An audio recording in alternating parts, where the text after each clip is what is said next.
Hello friends, welcome to my YouTube channel school of knowledge. आज मैं आपके लिए सूक्ष्म शिक्षण से संबंधित गणित की पाठ योजना को लेकर आई हूं। और आज का जो हम कौशल पढ़ने वाले हैं वो है पुनर्बलन कौशल, जिसे इंग्लिश में रीइंफोर्समेंट स्किल भी कहा जाता है।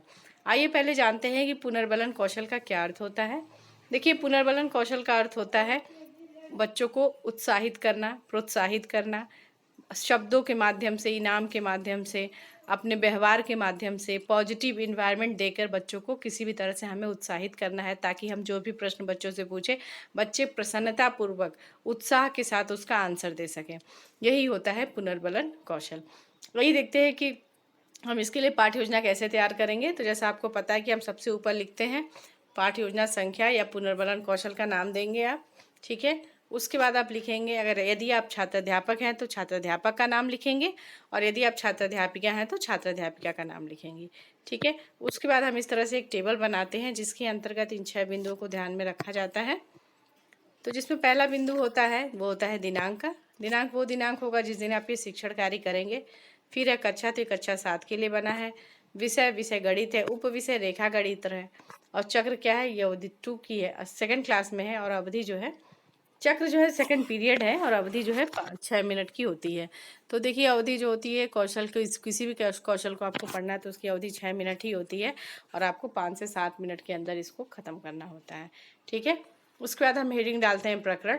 प्रकरण लिखने के बाद जो है हम इस तरह से एक टेबल बनाएंगे जिसमें 3 बिंदु होंगे, 3 कॉलम होंगे। पहला कॉलम होता है आपका क्रम संख्या का, दूसरा होगा आपका छात्र अध्यापक या फिर छात्र अध्यापिका कथन का, तीसरा है छात्र कथन का, ठीक है। तो हम इसमें शिक्षिका पहला प्रश्न करती है, बच्चों से प्रश्न करेंगे, बच्चे आंसर करेंगे।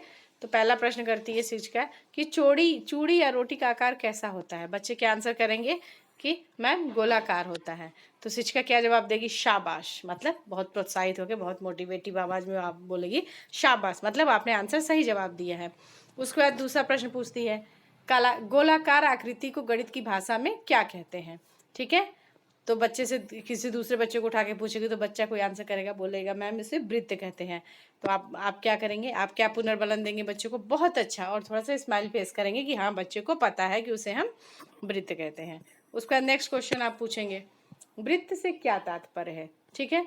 बच्चे हाथ उठाएंगे तो आप उनमें से किसी एक बच्चे को खड़ा करेंगे, तो बच्चा जानता होगा उसका आंसर करेगा कि स्थिर बिंदु से समान दूरी पर बने बिंदु पथ को वृत्त कहते हैं, ठीक है। तो आप पुनर्बलन क्या देंगे, बिल्कुल सही कहा।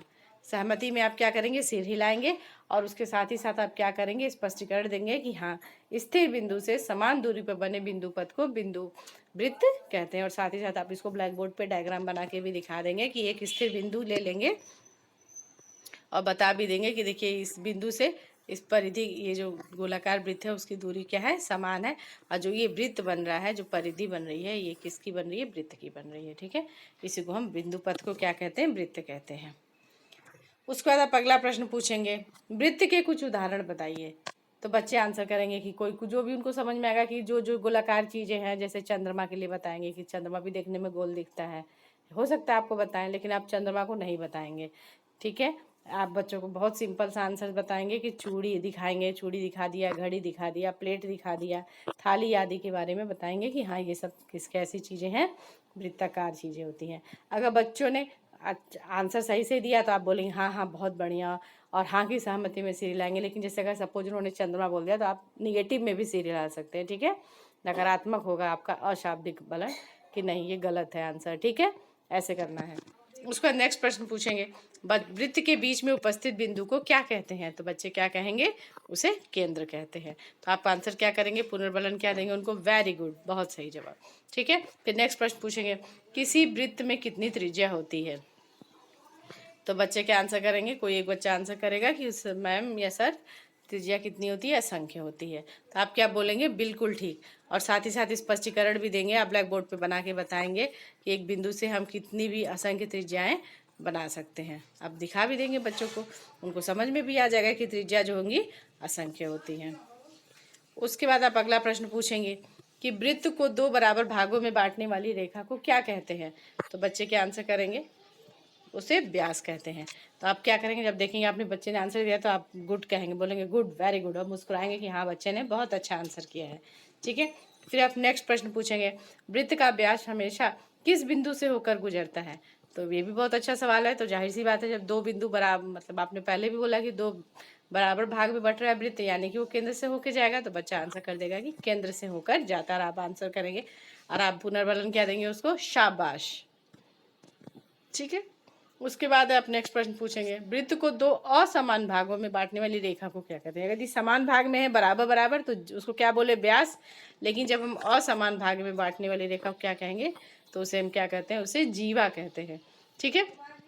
बच्चा आंसर करेगा, पुनर्बलन आप देंगे, बहुत अच्छा, आपने बिल्कुल सही जवाब दिया। फिर आप होगा कि फिर अगला प्रश्न पूछते हैं आपकी, व्यास और त्रिज्या में क्या संबंध होता है। ठीक है। व्यास और त्रिज्या में क्या संबंध होता है। तो बच्चा आंसर कर देगा कि व्यास जो होता है त्रिज्या का 2 गुना होता है, और बताएगा कि व्यास बराबर 2 गुणे त्रिज्या। तो आप बताएंगे, फिर आप बोलेंगे सही जवाब, और उसका पीठ थपथपाएंगे जाके कि तुमने बहुत सही जवाब दिया है। ठीक है।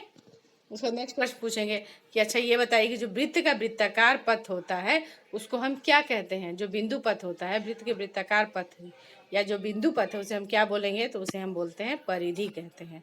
ठीक है। तो आप उसको स्पष्टीकरण भी देंगे कि वृत्ताकार पथ है किसी वृत्त का, तो उसको हम क्या बोलेंगे, उसे हम परिधि कहते हैं। ठीक है, बिल्कुल ठीक। ठीक है। उसका नेक्स्ट प्रश्न है, वृत्त की परिधि का सूत्र बताइए। तो आप जवाब देगा बच्चा की 2πr। आप वो कहेंगे शाबाश, सही जवाब कहा आपने। ठीक है। फिर नेक्स्ट प्रश्न पूछेंगे कि वृत्त के क्षेत्रफल का सूत्र बताइए। तो बच्चा आंसर कर देगा πr² जो होता है वृत्त का क्षेत्रफल का सूत्र होता है। तो आप कहेंगे बहुत अच्छे, आपने बिल्कुल सही जवाब दिया। तो इस तरह से आपने देखिए 10 से 13 क्वेश्चन आपने पूछ लिए हैं। आप समय के हिसाब से, जितना आपके पास क्लास में समय होगा उस समय के हिसाब से आप सारे क्वेश्चन पूछ सकते हैं बच्चों से। ठीक है। उसका जो नेक्स्ट पेज होता है उसमें आप निरक्षर तालिका बनाते हैं। निरक्षर तालिका इस तरह से बनाई जाती है, और हर विद्यालय की अपनी अपनी निरक्षर तालिका होती है। तो आइए देखते हैं इसे। तो इसमें हमने क्या किया है, इस तरह से बना रखा है। इसमें क्रम संख्या लिखा है, कौशल के घटक लिखे हैं, और मूल्यांकन लिखा हुआ है। ठीक है। तो अध्यापक ने, इसमें पहला है घटक क्या है कि अध्यापक ने प्रशंसनीय शब्दों का प्रयोग किया। तो इसमें क्या है, अगर आपने प्रशंसनीय शब्दों का प्रयोग किया तो आपके मूल्यांकन के समय क्या होगा, अगर किया है तो हाँ, नहीं तो नहीं होगा। तो आपने किया था, हाँ शाबाश, गुड, बहुत अच्छा, बहुत अच्छा, बहुत ठीक, बहुत बढ़िया, इस तरह से बोला था, तो आपका मूल्यांकन हाँ होगा। ठीक है। फिर दूसरा है, अध्यापक ने धनात्मक शाब्दिक शब्दों का प्रयोग किया। मतलब कि शाब्दिक शब्द, मुंह से बोला, बहुत अच्छा, बहुत अच्छे, बहुत बढ़िया, बहुत अच्छा, ठीक है, ठीक कहा, बिल्कुल ठीक कहा, ये सारे शब्द क्या है, शाब्दिक शब्द हैं। तो आपने प्रयोग किया था पीछे, तो ये भी आपका हाँ हो गया। फिर तीसरा है कि अध्यापक ने धनात्मक अशाब्दिक शब्दों का प्रयोग किया। इसमें क्या होता है, अशाब्दिक शब्द क्या हुआ, जैसे कि आपने मुस्कुराया, या फिर उन्होंने, बच्चों ने आंसर किया तो आपने सहमति में उनका सिर हिलाया। ठीक है। तो ये क्या हो गया, धनात्मक अशाब्दिक, मतलब पॉजिटिव में हुआ। ठीक है। उसके बाद नेक्स्ट है, अध्यापक ने अशाब्दिक संकेतों का प्रयोग किया। अशाब्दिक संकेत मतलब बिना बोले ही या तो पॉजिटिव या नेगेटिव संकेत दिया। जैसे कि आपने कुछ आंसर किया, आपने गलत किया तो गुस्से से भौहें तान दिए, आंखें ऐसे घूर के देखने लगा, घूर के देखने लगे आप, या फिर गर्दन झटके से झटक देते हैं कि बिल्कुल गलत जवाब दे रहे हैं, नेगेटिव में गर्दन जगह लगा रहे हैं। तो ये क्या है, नकारात्मक अशाब्दिक शब्द और अशाब्दिक। ठीक है। और तो इस तरह से धनात्मक और ऋणात्मक दोनों अशाब्दिक हो सकते हैं। और आप बोल भी सकते हैं कि नहीं, बिल्कुल गलत कहा तुमने, गलत जवाब दिया। तो आपने इस तरह के शब्दों का प्रयोग नहीं किया तो आपका यहाँ पे होगा, अगर आपने किया होगा तो यहाँ होता। ठीक है। वैसे भी ये निगेटिव में जाता है। फिर है, अध्यापक ने छात्रों द्वारा दिए गए सुझाव की व्याख्या की। मतलब आपने प्रश्न पूछे और बच्चों ने जवाब दिए, और फिर आपको लगा कि नहीं, इस प्रश्न का आंसर जो है बच्चों को आपको समझाना चाहिए, तो आप फिर से उसे ब्लैक बोर्ड पे बच्चों को समझा के बता रहे हैं कि इसका आंसर ये, इन्होंने बिल्कुल सही कहा है, ये इस तरह से होता है, एक्सप्लेन कर दिया थोड़ा सा। तो ये हो गया आपका 5वें पॉइंट का घटक हो गया। ठीक है। तो फ्रेंड्स, इस तरह से जो है हम घटकों की व्याख्या, घटकों के हिसाब से जो है लेसन प्लान तैयार करते हैं। और उसके बाद जो है आपको पता भी होगा कि जो घटक होते हैं बहुत ही इंपॉर्टेंट रोल प्ले करते हैं किसी भी लेसन प्लान के लिए। उसके बाद जो है हम, जिसके नीचे होता है आलोचना एवं सुझाव का, तो आलोचना एवं सुझाव में जो आपको पता है कि आपके सहपाठी ही होते हैं जो आपकी आलोचना करेंगे, आपको सुझाव देंगे कि आपने जो शिक्षण कार्य किया है वो कैसा किया है। ठीक है, तो उसके बाद आप उसी सुझाव के अनुरूप जो है आप अपने लेसन प्लान में बदलाव करते हैं और फिर से अपना लेसन प्लान तैयार करके फिर से प्रेजेंट करते हैं स्टूडेंट्स के सामने।